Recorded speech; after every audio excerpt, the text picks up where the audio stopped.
ಸ್ನೇಹಿತರ welcome back to Mahi masters YouTube channel. ನಾನು ನಿಮ್ಮ ಮಹಿಗೌಡ ಮಾತಾಡ್ತಿರೋದು. ಇವತ್ತಿನ ಈ ವಿಡಿಯೋದಲ್ಲಿ PGCET 2025 ವಿದ್ಯಾರ್ಥಿಗಳಿಗೆ ಆಪ್ಷನ್ ಎಂಟ್ರಿ ಏನು ಸ್ಟಾರ್ಟ್ ಆಗಿದೆ. ಈಗ ಬಂದಿರುವಂತಹ ಡೌಟ್ ಏನು ಅಂತ ಅಂದ್ರೆ, ನಮಗೆ ಫಸ್ಟ್ ರೌಂಡ್ ರಿಸಲ್ಟ್ ಬಂದಿದ್ದ ಆದ್ಮೇಲೆ ನಾವು ಫೀಸ್ ಎಷ್ಟು ಪೇ ಮಾಡಬೇಕಾಗುತ್ತೆ, ನಮಗೆ ಫೀಸ್ ಎಷ್ಟಿರುತ್ತೆ ಅಂತ ಕೇಳ್ತಿದ್ದಾರೆ. ಜೊತೆಗೆ SC ಆ್ಯಂಡ್ ST ಕ್ಯಾಟಗರಿ ಅಂಡರಲ್ಲಿ ಬರ್ತೀವಿ ಸರ್, ನಮಗೆ ಫೀಸ್ ಎಷ್ಟಿರುತ್ತೆ, ಸೇಮ್ ಫೀಸ್ ಇರುತ್ತಾ, ಸೇಮ್ ಫೀಸ್ ಪೇ ಮಾಡಬೇಕಂತ ಕೇಳ್ತಿದ್ದಾರೆ.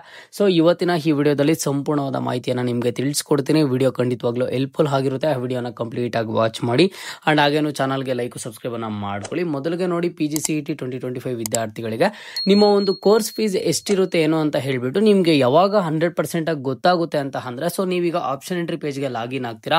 ಲಾಗಿನ್ ಆಗಿದ್ದ ಆದ್ಮೇಲೆ ನೀವು ಸ್ಕ್ರೀನ್ ಮೇಲೆ ಅಬ್ಸರ್ವ್ ಮಾಡಬಹುದು. ಈ ರೀತಿ ಕಾಲೇಜಸ್ ಅನ್ನ ಸೆಲೆಕ್ಟ್ ಮಾಡೋದಕ್ಕೆ ಹೋದಾಗ ಇಲ್ಲಿ ಬಂದ್ಬಿಟ್ಟು ನಿಮ್ಗೆ ನಿಮ್ಮ ಒಂದು ಕಾಲೇಜ್ ಕೋರ್ಸ್ ಪಕ್ಕದಲ್ಲೇ ಕೋರ್ಸ್ ಫೀಸ್ ಫಾರ್ ಆ್ಯನಮ್ ಅಂತ ಇರುತ್ತೆ. ನೀವು ಅಬ್ಸರ್ವ್ ಮಾಡಬಹುದು. ಇಲ್ಲಿ MCA ಸ್ಟೂಡೆಂಟ್ ಬಂದ್ಬಿಟ್ಟು 30,810 ರುಪೀಸ್ ಏನೋ ಮೆನ್ಷನ್ ಆಗಿರುವಂತದ್ದು ಇದರಲ್ಲಿ. ಸೊ ಇಲ್ಲಿ ಎಷ್ಟು ಮೆನ್ಷನ್ ಆಗಿರುತ್ತೋ ಅಷ್ಟು ಫೀಸ್ ಅನ್ನ ನೀವು ಪೇ ಮಾಡಬೇಕಾಗುತ್ತೆ. ಯಾವಾಗ ಪೇ ಮಾಡಬೇಕು? ಸೊ ಈಗ ನಿಮ್ಗೆ ಫಸ್ಟ್ ರೌಂಡ್ ಬಂದ್ಬಿಟ್ಟು ಆಪ್ಷನ್ ಎಂಟ್ರಿ ನಡೀತಿದೆ. ಇದಾದ್ಮೇಲೆ ಮಾರ್ಕ್ ಅಲಾಟ್ಮೆಂಟ್ ರಿಸಲ್ಟ್ ಬರುತ್ತೆ. ಮಾರ್ಕ್ ಅಲಾಟ್ಮೆಂಟ್ ರಿಸಲ್ಟ್ ಬಂದಿದ್ದ ಆದ್ಮೇಲೆ ಅಲ್ಲಿ ನಿಮಗೆ ಗೊತ್ತಾಗುತ್ತೆ ಯಾವ ಸೀಟ್ ಅಲಾಟ್ಮೆಂಟ್ ಆಗಿದೆ ಏನೋ ಅಂತ ಹೇಳ್ಬಿಟ್ಟು. ಸೊ ನಿಮ್ಮ ಒಂದು ರಿಸಲ್ಟ್ ಶೀಟ್ ಅಲ್ಲಿ ಈಗ ಸೇಮ್ ಇಲ್ಲಿ ಯಾವ ರೀತಿ ಒಂದು ಆಪ್ಷನ್ ಎಂಟ್ರಿ ಲಿಸ್ಟ್ ಅಲ್ಲಿ ಕಾಲೇಜು ಅಂಡ್ ಕೋರ್ಸು ಜೊತೆಗೆ ಫೀಸ್ ಮೆನ್ಷನ್ ಆಗಿರುತ್ತೋ ಅದೇ ರೀತಿ ನಿಮ್ಮ ಒಂದು ರಿಸಲ್ಟ್ ಶೀಟ್ ಅಲ್ಲಿ ಮೆನ್ಷನ್ ಆಗಿರುತ್ತೆ. ಸೊ ಮಾರ್ಕ್ ಅಲಾಟ್ಮೆಂಟ್ ರಿಸಲ್ಟ್ಸ್ ಬರುತ್ತೆ, ಅದಾದ್ಮೇಲೆ ಮತ್ತೆ ಆಪ್ಷನ್ ಎಂಟ್ರಿ ಮಾಡ್ತೀರಾ, ಅದಾದ್ಮೇಲೆ ಟೆಂಪರರಿ ರಿಸಲ್ಟ್ಸ್ ಬರುತ್ತೆ, ಅದಾದ್ಮೇಲೆ ನೆಕ್ಸ್ಟ್ ನಿಮಗೆ first round final allotment results ಬರುತ್ತೆ. First round final allotment results ಬಂದಿದ್ದ ಆದ್ಮೇಲೆ ಆ ಒಂದು ರಿಸಲ್ಟ್ ಶೀಟ್ ಅಲ್ಲಿ ಕಾಲೇಜು ಜೊತೆಗೆ ಒಂದು ಕೋರ್ಸು ಅಂಡ್ ಹಾಗೇನು ಸಹ ಫೀಸ್ ಮೆನ್ಷನ್ ಆಗಿರುತ್ತೆ. ಅವಾಗ ಅಲ್ಲಿ ಎಷ್ಟು ಫೀಸ್ ಮೆನ್ಷನ್ ಆಗಿರುತ್ತೋ ಅಷ್ಟು ಫೀಸ್ ಅನ್ನ ನೀವು ಪೇ ಮಾಡಲೇಬೇಕು. ಸೊ ಈಗ ನೀವು ಆಪ್ಷನ್ ಎಂಟ್ರಿಯಲ್ಲಿ ಒಂದು 40 ಕಾಲೇಜಸ್ ಅನ್ನ ಆಡ್ ಮಾಡಿದ್ರ ಅಂತ ಅನ್ಕೊಳ್ಳಿ. 40 ಕಾಲೇಜಸ್ ಆಡ್ ಮಾಡಿದಾಗ ನೀವು 40 ಕಾಲೇಜಸ್ ಚೆಕ್ ಮಾಡ್ತೀರಾ, ಫೀಸ್ ಎಷ್ಟಿದೆ, ಫೀಸ್ ಎಷ್ಟು ವೇರಿಯೇಷನ್ ಇದೆ ಏನು ಅಂತ ಹೇಳ್ಬಿಟ್ಟು.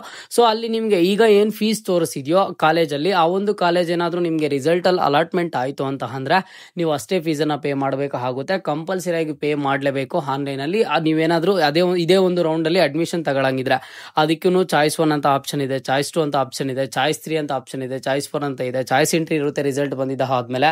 ಚಾಯ್ಸ್ ಎಂಟ್ರಿ ಮಾಡೋ ಟೈಮಲ್ಲಿ ಚಾಯ್ಸ್ 1 ಅಂಡ್ ಚಾಯ್ಸ್ 2 ಯಾರು ಸೆಲೆಕ್ಟ್ ಮಾಡ್ಕೋತಾರೋ ಅವ್ರು ಬಂದ್ಬಿಟ್ಟು ಅಲ್ಲಿ ಫೀಸ್ ಎಷ್ಟು ಶೋ ಆಗುತ್ತೋ ಅಷ್ಟು ಫೀಸ್ ಅನ್ನ ಪೇ ಮಾಡಬೇಕಾಗುತ್ತೆ.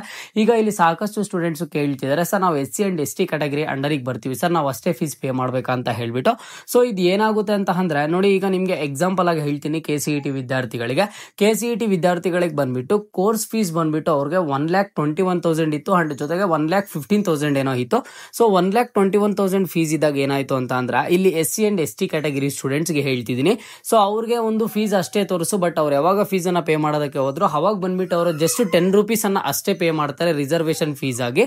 ಅಂಡ್ ಈಗ ಇನ್ನೊಂದೇನು ಅಂತ ಅಂದ್ರೆ, ಇನ್ನೊಂದಿಷ್ಟು ಸ್ಟೂಡೆಂಟ್ಸ್ ಏನಾಯ್ತು, ಅವ್ರು ಬಂದ್ಬಿಟ್ಟು ಫುಲ್ ಫೀಸ್ ಅನ್ನ ಪೇ ಮಾಡ್ತಾರೆ. ಸೊ ಫುಲ್ ಫೀಸ್ ಅನ್ನ ಏನಕ್ಕೆ ಪೇ ಮಾಡ್ತಾರೆ ಅಂತ ಅಂದ್ರೆ, ಸೊ ಅವ್ರು ಫುಲ್ ಫೀಸ್ ಅನ್ನ ಪೇ ಮಾಡಿದಾದ್ಮೇಲೆ ಅವ್ರು ಯಾವಾಗ ಕಾಲೇಜಸ್ಗೆ ಅಡ್ಮಿಷನ್ ಅನ್ನ ತಗೊಂಡು ಅಲ್ಲಿ ಸ್ಕಾಲರ್ಶಿಪ್ಸ್ಗೆ ಅಪ್ಲೈ ಮಾಡ್ತಾರೋ, ಸೊ ಸ್ಕಾಲರ್ಶಿಪ್ಸ್ಗೆ ಅಪ್ಲೈ ಮಾಡಿದಾದ್ಮೇಲೆ ಅವ್ರಿಗೆ ಬಂದ್ಬಿಟ್ಟು ಅಲ್ಲಿ ಅಮೌಂಟ್ ಆದ್ರೆ ರೀಫಂಡ್ ಆಗುತ್ತೆ. ಓಕೆನಾ, ಥ್ರೂ SSP ಸ್ಕಾಲರ್ಶಿಪ್ ಮೂಲಕ ಅವ್ರಿಗೆ ರೀಫಂಡ್ ಆದ್ರೆ ಆಗುತ್ತೆ. So SC and ST category students ಬಂದ್ಬಿಟ್ಟು ಇಲ್ಲಿ PGCET ಫೀಸ್ ಏನ್ ತೋರಿಸುತ್ತೆ ನಿಮ್ಮ ಒಂದು ಕೋರ್ಸ್ ಫೀಸ್ ಬಂದ್ಬಿಟ್ಟು. ಸೊ ನಿಮ್ಮ ಒಂದು ಕೋರ್ಸ್ ಫೀಸ್ಗೆ ಅಲ್ಲಿ ಬಂದ್ಬಿಟ್ಟು ಬರೀ 10 ರೂಪೀಸ್ ಅನ್ನ ಕಟ್ಟು ನೀವು ಒಂದು ಸೀಟ್ಗೆ ಅಡ್ಮಿಷನ್ ಅನ್ನ ತಗೋತೀರಾ. ಇಲ್ಲ ಅಂತಂದ್ರೆ ಕೆಲವೊಂದಿಷ್ಟು ಕಾಲೇಜಸ್ ಅಲ್ಲಿ ಫಸ್ಟ್ ಫೀಸ್ ಅನ್ನ ಕಟ್ಸ್ಕೋತಾರ. ಫೀಸ್ ಅನ್ನ ಕಟ್ಸ್ಕೊಂಡಿದ್ದ ಆದ್ಮೇಲೆ ನೆಕ್ಸ್ಟ್ ಬಂದ್ಬಿಟ್ಟು ಏನಾಗುತ್ತೆ ಅಂತ ಅಂದ್ರೆ, ನೀವು ಕಾಲೇಜಸ್ಗೆ ಜಾಯ್ನ್ ಆಗಿದ್ದ ಆದ್ಮೇಲೆ ಅಲ್ಲಿ ನಿಮ್ಗೆ ಸ್ಕಾಲರ್ಶಿಪ್ ಮುಖಾಂತರ ರೀಫಂಡ್ ಆದ್ರೆ ಆಗುತ್ತೆ. ಸೊ ಈಗ ನೀವು ಎಷ್ಟು ಫೀಸ್ ಪೇ ಮಾಡಬೇಕಾಗುತ್ತೆ ಏನು ಅಂತ ಅಂದ್ರೆ, ನಿಮ್ಮ ಒಂದು ರಿಸಲ್ಟ್ ಬಂದಿದ್ದ ಆದ್ಮೇಲೆ ಅಲ್ಲಿ ರಿಸಲ್ಟ್ ಅಲ್ಲೇ ಮೆನ್ಷನ್ ಆಗಿರುತ್ತೆ. ಆ ಒಂದು ರಿಸಲ್ಟ್ ಶೀಟ್ ಅಲ್ಲಿ ಅಮೌಂಟ್ ಸಹ. ನೆಕ್ಸ್ಟ್ ಚಾಯ್ಸ್ ಎಂಟ್ರಿ ಮಾಡ್ತೀರಾ, ಚಾಯ್ಸ್ ಎಂಟ್ರಿ ಮಾಡೋ ಟೈಮಲ್ಲಿ ನೀವು ಚಾಯ್ಸ್ ಸೆಲೆಕ್ಟ್ ಮಾಡ್ತೀರಾ. ಸೆಲೆಕ್ಟ್ ಮಾಡಿದಾದ್ಮೇಲೆ ನೆಕ್ಸ್ಟ್ ಪೇಮೆಂಟ್ ಪ್ರೊಸೀಜರ್ ಇರುತ್ತೆ. ಪೇಮೆಂಟ್ ಪ್ರೊಸೀಜರ್ ಮೇಲೆ ಕ್ಲಿಕ್ ಮಾಡಿದಾಗ ಅಲ್ಲಿ ಬಂದ್ಬಿಟ್ಟು ನಿಮ್ಗೆ ಚಲನ್ ಡೌನ್ಲೋಡ್ ಮಾಡ್ಕೋಬೇಕಾಗುತ್ತೆ. ಚಲನ್ ಡೌನ್ಲೋಡ್ ಮಾಡೋದಕ್ಕೆ ಹೋದಾಗ, ಇಲ್ಲ ಅಂತಂದ್ರೆ ಆಫ್ಲೈನ್ ಅಲ್ಲಿ ಫೀಸ್ ಪೇಮೆಂಟ್ ಮಾಡಿದಾಗ ಅಲ್ಲೇನೆ ನಿಮಗೆ ನೀಟಾಗಿ ತೋರಿಸುತ್ತೆ ಎಷ್ಟು ಫೀಸ್ ಪೇ ಮಾಡಬೇಕು ಏನು ಅಂತ ಹೇಳ್ಬಿಟ್ಟು. ಅದನ್ನ ಬಿಟ್ಟರೆ ಉಳಿದಿರುವಂತ ಕ್ಯಾಟಗರಿ ಸ್ಟೂಡೆಂಟ್ಸ್ಗೆ ಕಂಪಲ್ಸರಿಯಾಗಿ ನೀವು ಅಷ್ಟು ಫೀಸ್ ಅನ್ನ ಪೇ ಮಾಡಲೇಬೇಕು. ಯಾವ ರೀತಿ ಪೇ ಮಾಡಬೇಕು ಅಂತ ಅಂದ್ರೆ, ಈಗ ಆಪ್ಷನ್ ಎಂಟ್ರಿ ಮಾಡೋ ಟೈಮಲ್ಲಿ ಆಪ್ಷನ್ ಎಂಟ್ರಿ ಲಿಸ್ಟ್ ಅಲ್ಲಿ ಕಾಲೇಜಸ್ ಅನ್ನ ಆಡ್ ಮಾಡಿದ್ರೆ ಯಾವ ಕೋರ್ಸ್ದು ಎಷ್ಟೆಷ್ಟು ಫೀಸ್ ಇದೆ ಅಂತ ಹೇಳ್ಬಿಟ್ಟು ಆಪ್ಷನ್ ಎಂಟ್ರಿ ಲಿಸ್ಟ್ ಅಲ್ಲೇ ಕಾಲೇಜ್ ಪಕ್ಕದಲ್ಲಿದೆ. ಯಾವ ಕಾಲೇಜ್ ಸಿಗುತ್ತೋ ಅದಕ್ಕೆ ಎಷ್ಟು ಫೀಸ್ ಇದೆಯೋ ಅಷ್ಟು ಫೀಸ್ ಅನ್ನ ನೀವು ಪೇ ಮಾಡಬೇಕಾಗುತ್ತೆ. ಸೊ ಜಸ್ಟ್ ಈಗ ಅದನ್ನ ತಿಳ್ಕೊಳ್ಳಿ. ನೀವು ಯಾವಾಗ ಚಾಯ್ಸ್ ಎಂಟ್ರಿ ಮಾಡಿ ಫೀಸ್ ಪೇಮೆಂಟ್ ಮಾಡೋ ಟೈಮಲ್ಲಿ ಚಲನ್ ಯಾವ ರೀತಿ ಡೌನ್ಲೋಡ್ ಮಾಡ್ಕೋಬೇಕು, ಬ್ಯಾಂಕ್ಸ್ ಅಲ್ಲಿ ಫೀಸ್ ಯಾವ ರೀತಿ ಪೇ ಮಾಡಬೇಕು, ಆನ್ಲೈನ್ ಅಲ್ಲಿ ಯಾವ ರೀತಿ ಪೇ ಮಾಡಬೇಕು, ಪೇ ಮಾಡಿದಾದ್ಮೇಲೆ ನೆಕ್ಸ್ಟ್ ಏನೆಲ್ಲ ಪ್ರಿಕಾಷನ್ಸ್ ಅನ್ನ ತಗೋಬೇಕು ಅಂತ ತಿಳಿಸ್ಕೊಡ್ತೀನಿ. ಕೊಟ್ಟಿರ್ತೀನಿ. ಸೊ ಸದ್ಯಕ್ಕೆ ನಿಮಗೆ ನಡೀತಿರುವಂತಹ ಅಪ್ಡೇಟ್ಸ್ ಏನು ಅಂತ ಅಂದ್ರೆ ಆಪ್ಷನ್ ಎಂಟ್ರಿ ನಡೀತಾ ಇದೆ. ದಯವಿಟ್ಟು ಆಪ್ಷನ್ ಎಂಟ್ರಿಯನ್ನು ಪ್ರತಿಯೊಬ್ಬರು ಕಂಪ್ಲೀಟ್ ಮಾಡ್ಕೊಳ್ಳಿ. ಇನ್ನು ನಿಮಗೆ ಜಸ್ಟ್ 28ವರೆಗೂ ಅಷ್ಟೇ ಲಾಸ್ಟ್ ಡೇಟ್ ಇರುವಂಥದ್ದು. ಅದಾದಮೇಲೆ ಮಾರ್ಕ್ ಅಲಾಟ್ಮೆಂಟ್ ರಿಸಲ್ಟ್ಸ್ ಆದರೆ ಬರುತ್ತೆ. ಓಕೆನಾ? ಸೊ ಇಲ್ಲಿ PGCET 2025 ಟೆಲಿಗ್ರಾಮ್ ಗ್ರೂಪ್ ಇದೆ. ಗ್ರೂಪ್ಗೆ ಜಾಯ್ನ್ ಆಗಬೇಕು ಅಂತಂದ್ರೆ ಲಿಂಕನ್ನು ಡಿಸ್ಕ್ರಿಪ್ಷನ್ ಬಾಕ್ಸಲ್ಲಿ ಕೊಟ್ಟಿರ್ತೀನಿ. ಜೊತೆಗೆ ನಿಮ್ಗೆ ಏನಾದ್ರು ಡೌಟ್ ಇದ್ರೆ ಇನ್ಸ್ಟಾಗ್ರಾಮ್ ಐಡಿಯನ್ನು ಕಮೆಂಟ್ ಬಾಕ್ಸಲ್ಲಿ ಕೊಟ್ಟಿರ್ತೀನಿ. ಫಾಲೋ ಮಾಡಿ, ಮೆಸೇಜ್ ಮಾಡಿ, ಖಂಡಿತವಾಗ್ಲೂ ರಿಪ್ಲೈ ಮಾಡ್ತೀನಿ. ಇದು ಇವತ್ತಿನ ಮಾಹಿತಿ ಆಗಿತ್ತು. ಮುಂದೆ ಎಲ್ಲ ರೀತಿಯ ಹೆಚ್ಚಿನ ಅಪ್ಡೇಟ್ಸ್ ಜೊತೆಗೆ ಸಿಗ್ತಾ ಇರೋಣ. ಅಲ್ಲಿಯ ತನಕ take care and keep watching Mahi masters for more updates.